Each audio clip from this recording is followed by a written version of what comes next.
فیصلہ ٹھیک ہے، غلط نہیں ہے، جو کہ ایاز صاحب کا پوائنٹ، آپ کو کیا لگتا ہے؟ کیونکہ بڑا تاریخی جلسہ کرنے کا اعلان کیا گیا تھا، بھرپور تیاریاں، سوشل میڈیا پر بھی بڑا اس جلسے کو لے کے شور و غوغا تھا پاکستان تحریک انصاف کی طرف سے، اور اب اسی طرح سے اس کے کارکنان، پی ٹی آئی کے جو کارکنان ہیں وہ مایوس دکھائی دے رہے ہیں. آپ کو لگتا ہے کہ یہ ایک اسٹریٹجی کہ ہنگامہ نہ ہو، جو مذہبی پوائنٹ آف ویو سے جو ایک ریزن بتائی گئی ہے، یہ وہی وجہ ہے، یا جو علیمہ خان صاحبہ کہہ رہی ہیں کہ اسٹیبلشمنٹ کے کہنے پہ کیا گیا، بانی پی ٹی آئی کو شاید مجبور کیا گیا؟ تو آپ کو کیا لگتا ہے، یہ اسٹریٹجی ہے یا مجبوری ہے؟ یہ ساری چیزیں ہیں. ظاہر ہے کہ پی ٹی آئی چونکہ کر رہی ہے لہذا سب کچھ ٹھیک ہے، حکمت عملی کا تقاضا بھی ہے اور نہیں بھی ہے، اور خان کو جلسے کے ذریعے باہر نکالنے کا تھا، وہ بھی ٹھیک بات ہے. پھر مذہبی جماعتوں کا اجتماع کیا وہ پرسوں ترسوں آ کے اناؤنس نہیں کر کے گئے تھے؟ انتظامیہ کو بھی پتہ تھا، پی ٹی آئی کو بھی پتہ تھا کہ کیا ہو رہا ہے. بنگلہ دیش کی ٹیم کا پی ٹی آئی کو بھی پتہ تھا اور ساری دنیا کو پتہ تھا کہ کن حالات میں وہ ہمارے پاس آئے ہیں، ایڈوانس آئے ہیں کھیلنے کے سے پہلے بھی، ٹریننگ بھی یہاں پہ لینے آئے ہیں، اور بڑے عرصے کے بعد ان کے ہمارے حالات بہتر ہونے کی طرف جانے کی توقع بنی ہے. تو ایسے میں اگر کوئی بھی شر پسند کہیں سے بھی آ کے کوئی ایک تیلی لگا جاتا تو کیا ہوتا؟ بنگلہ دیش کی ٹیم کے حوالے سے بھی مذہبی جماعت کے ورکرز موجود ہیں، پی ٹی آئی کے ورکرز موجود ہوتے تو ٹکراؤ کا تو خطرہ تھا. بہرحال اس کو کم سے کم یہ کہا جائے گا کہ ایک اچھی حکمت عملی ہو گئی کہ معاملات جہاں سے بھی طے ہوئے ہو گئے، اور اسکولوں کو چھٹی دے دی گئی، ورنہ یہ رات گئے ہو جاتا تو پھر چھٹی نہ دینی پڑتی، کہ اگر تصادم ہوتا تو پیرنٹس بھی پریشان رہتے جب تک بچے اسکول نہ واپس آ جاتے. اب یہ ہمارے ہاں مسئلہ یہ ہے کہ اسلام آباد ہو یا کوئی بھی شہر ہو اور کوئی بھی حکومت ہو، یہ کام مختلف انداز سے چلتا ہے.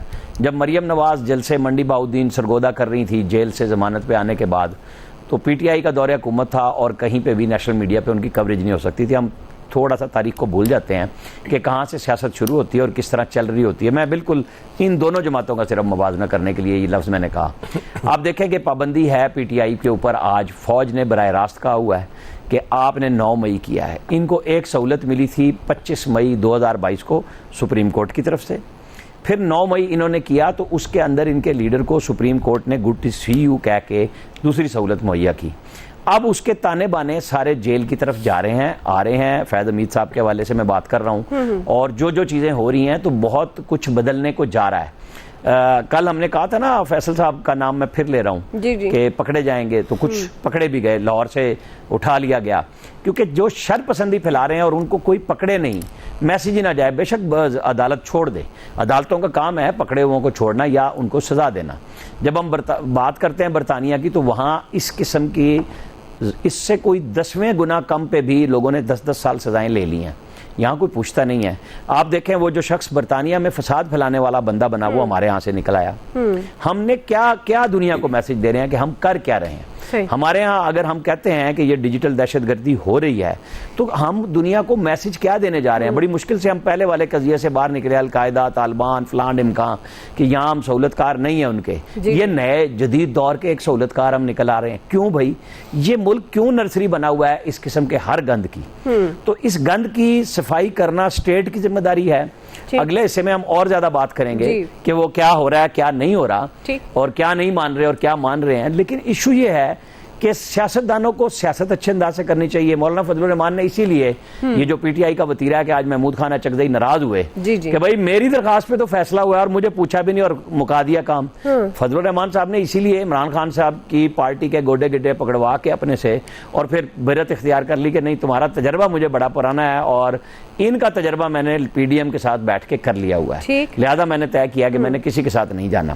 تو یہ بتاتا ہے بات کہ آپ کو پارلیمنٹ کا راستہ اختیار کرنا چاہیے. جلسے جلوس آپ کو اجازت لے لینی چاہیے، اس میں کوئی شک نہیں ہے. دیکھیں نا، بڑک گروپ جتنا تھا آج سارا عمران خان کے نام پہ پیچھے چھپ گیا نا، اور ہم یہ کر دیں گے، ہم وہ کر دیں گے. اللہ کا شکر ہے کچھ نہیں ہوا اور آپ سے ہونا بھی کچھ نہیں. سیاست کریں، یہ ریاست کے ساتھ لڑائی نہ کریں. ٹھیک ہے جی. فیصل صاحب، ویسے پنجاب حکومت کہہ رہی ہے احتجاج کی گیم کھیل رہی ہے، یہ فتنہ پارٹی ہے جلسے کی آڑ میں اور احتجاج کی آڑ میں، اور پیپلز پارٹی وہ بھی یہ سمجھتی ہے کہ دھرنے اور کنٹینرز کی جو سیاست تھی پھر سے سرگرم ہو گئی ہے. تو آپ کو لگتا ہے اس سارے ماحول میں اور جس طرح کی سوشل میڈیا پر خود پی ٹی آئی کے ورکرز خاص طور پر بیان بازی دے رہے تھے، تو آپ کو لگتا ہے کہ یہ بہترین فیصلہ تھا کہ جلسے کو ملتوی کر دیا جائے؟ دیکھیے جلسہ جو حالات اسلام آباد کے ہو گئے تھے اس میں تو بہت بہتر یہی تھا کہ جلسہ جو ہے نا ملتوی کر دیا جائے. یہ بہت ہی سمجھداری کا اور ایک دانشمندانہ فیصلہ تھا کہ بلا وجہ کا ایک ٹکراؤ جو بہت خطرناک شکل جو ہے وہ اختیار کر جاتا, معصوم لوگ ٹکراؤ کا جو ہے وہ نشانہ بن جاتا.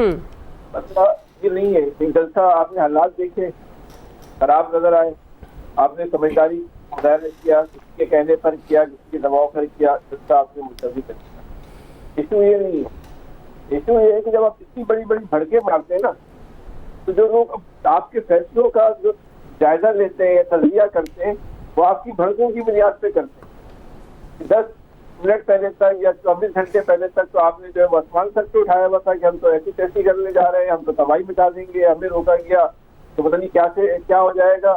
ایک پریس کانفرنس ہوئی, پتہ نہیں چلا کہ اس کی ملاقات کس وقت ہوئی, کس کے کہنے پر ہوئی تھی, کون ان کو جیل لے کے گیا تھا. صبح جو ہے اس بات کی اناؤنسمنٹ ہو گئی کہ بھائی جلسہ جو ہے وہ ملتوی ہو گیا ہے. یقینی طور پہ کوئی ان کو جیل لے کے گیا ہوا, جیل ملاقات کا بھی وہ ٹائم نہیں تھا جس ٹائم جو پریس کانفرنس سے پہلے جو بات کی انہوں نے اناؤنسمنٹ کر دی.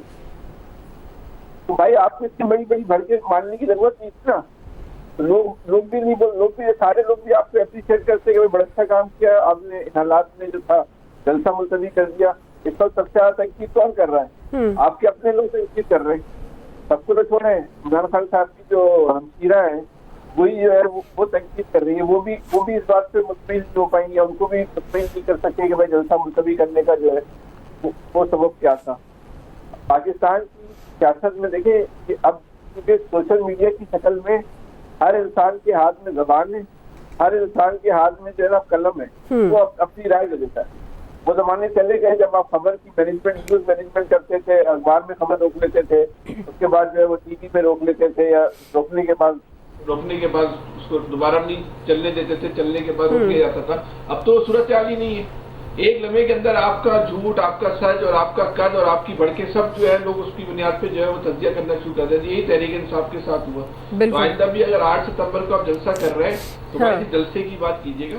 اتنی بڑی بڑی آپ باتیں کرنا شروع کر دیتے ہیں نا کہ ہم جو ہے وہ ایک لشکر لے کے داخل ہو رہے ہیں اور انقلاب لے کر آئیں گے اور فاتح بن کے جو ہے وہ لوٹیں گے. بھائی جلسہ کرنا, جلسہ کرو, اپنے گھر چلے جاؤ, ختم ہوگی بات. جلسہ نہیں ہو, اگر یہ ساری باتیں نہیں کی ہوتی تو لوگ اتنی بڑی ان پہ تنقید بھی نہیں کرتے. ان کے ساتھ یہ ہوا ہے اور یہ 8 ستمبر کو بھی ہوگا ان کے ساتھ. جی شکیل انجم صاحب, مجبوری ہے آپ کے خیال میں یا اسٹیبلشمنٹ نے کروا دیا جو علیمہ صاحبہ کا موقف ہے, یا یہ اسٹریٹجی ہے؟